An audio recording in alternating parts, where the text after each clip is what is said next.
Hello to my YouTube channel. This channel is Javeriapedia. इस channel पर मैं आपको कम्युनिकेशन से रिलेटेड लेक्चर्स अपलोड करती हूँ। चलें आज का लेक्चर स्टार्ट करते हैं।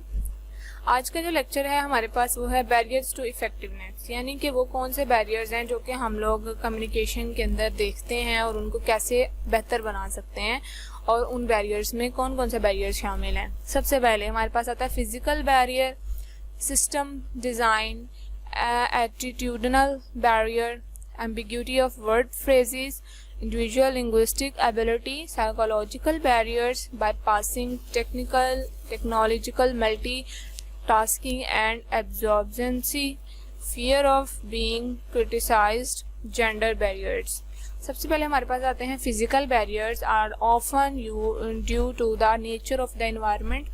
फिजिकल बैरियर होते हैं फिजिकल यानी अपीयरेंस से, ये हमारी इन्वायरमेंट में अगर कोई बैरियर आ रहा है, फॉर एग्जांपल अगर हम लोग फ़ोन कॉल पे कम्युनिकेशन कर रहे हैं तो फिजिकल बैरियर में ये होगा अगर इन्वायरमेंट माहौल अच्छा नहीं है, सिग्नल प्रॉपर नहीं आ रहे, या फिर उसके अलावा जो फिजिकल इंसान है उसकी आवाज़ जो है वो सही बोल नहीं रहा, तो इस चीज़ को हम लोग फिजिकल बैरियर में लेते हैं। For example the nature barrier which exist between worker are located in different buildings on different sites. Likewise, poor, outdated equipment, particularly the failure of management to introduce new technology, may also cause problems. Staff shortage are another factor which frequently cause communication difficulties for an organization. The next one is system design fault. Refer to problems with the structures or system in place or in an organization. Example हमारे पास आती हैं might include an organizational structure which is unclear and therefore makes it confusing to know whom to communicate with.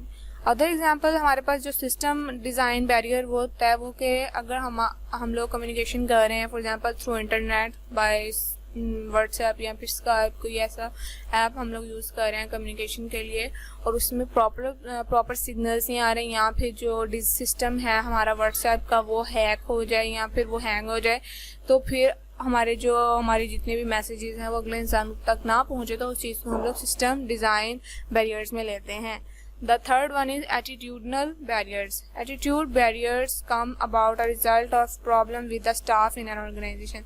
यानी एक इंसान का attitude जो है वो अगर कम्युनिकेशन कर रहा है तो दूसरे इंसान को समझ ना आए उसके एटीट्यूड या फिर उसके बिहेवियर, तो उसको हम लोग कह सकते हैं कि एटीट्यूडनल बिहेवियर बैरियर्स में आता है। These may be brought about, for example, by such factors as poor management, lack of conciliation with employees, personality conflicts. इस चीज़ को हम लोग एटीट्यूडनल बैरियर्स में लेते हैं। फॉर एग्जांपल अगर दो इंसान है वो कम्युनिकेशन कर रहे हैं, एक इंसान की जो एटीट्यूड है वो बहुत नेगेटिव है और एक बिल्कुल पॉजिटिव इंसान बैठा हुआ है, तो उन दोनों के जब मेन पॉइंट्स या फिर आइडियाज़ जो हैं वो शेयर करें वो नहीं मिलेंगे, तो उसको हम लोग कह सकते हैं कि एटीट्यूडनल बैरियर्स में आते हैं। The next is ambiguity and word phrases. यानी ऐसी ambiguity means कि word phrases ऐसे आपके अल्फाज, for example one speaker is English speaker and the next one is German speaker. So the German speaker can't understand the English speaker and English speaker can't understand the German speaker. So when they communicate to each other, they can't understand to each other. So that's why this is an example of word phrases barriers. And this is very common, and the result is that they start and they develop a new variety of English which is pidgin.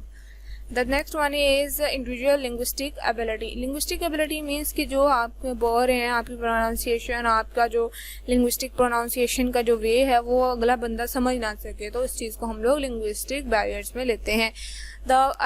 The next one is psychological barriers. This may result from individual person discomfort caused, for example, the health ill, eyesight and hearing difficulties. For example, one speaker is teacher. Okay, the next speaker is a student. जो teacher है वो पढ़ा रहा है और जो student है वो एंड पे बैठा हुआ है, और टीचर जो है ना वो पढ़ा रहा है और स्टूडेंट की आईसाइट वीक है, या फिर उसका कुछ साइकोलॉजिकल बैरियर है, वो सही समझ नहीं रहा, और टीचर उससे जब पूछेगा, रिकॉल करेगा दोबारा कि हाँ जी आप बताएं कि मैंने आपको क्या पढ़ाया, आप बताएं, तो क्या होगा कि अगर उसकी साइकी को वो समझ ना आया हो तो उसका काम, तो फिर ये हम कह सकते हैं कि ये साइकोलॉजिकल बैरियर में आता है।